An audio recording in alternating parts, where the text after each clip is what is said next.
I woke up one morning and my truck was covered with more bees than usual, so I ran outside in my pajamas to see what was going on. A swarm of bees that I caught the night before was leaving their hive and swarming again. I tried to offer their new hive back to them, but they weren't moving in very quickly, which told me that they wanted to go somewhere else. It was a race between me and the bees. I had to find the queen before the bees found a place to fly off to. After a few minutes, I found her.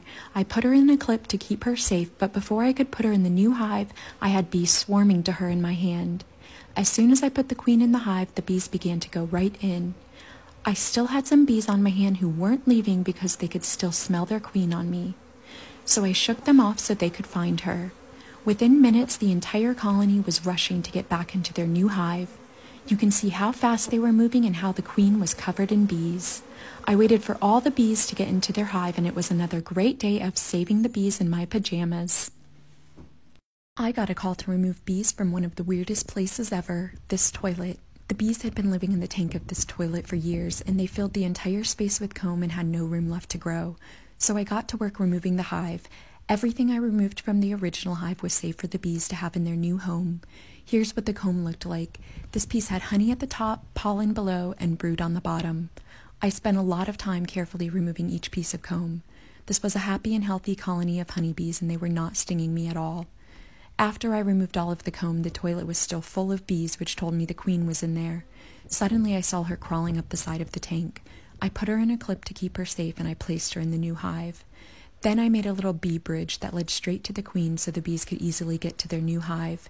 It worked, and the bees marched right in. After the bees started to recognize the bee box as their new home, I closed up the hive, I waited for the colony to move into the box, then we drove home, and it was another great day of saving the bees. There was a big beehive under the floor of this shed, but as soon as I started to remove the hive, most of the bees moved to the outside wall, so I started to scoop the bees into the new hive with my hands. As a professional beekeeper, I've learned how to read the bees' behavior, and I could tell that these bees were calm and did not want to sting me. They just wanted to get into their new hive.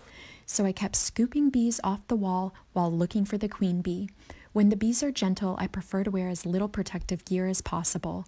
The less gear I'm wearing, the more dexterity and agility I have. After scooping most of the bees off the wall, I didn't see any signs of the queen. So I went back in the shed to look for her, and there she was, surrounded by her attendant bees. I put her in a clip to keep her safe, and as soon as I put the queen in the new hive, all of the other bees followed her pheromones and went into the new hive on their own.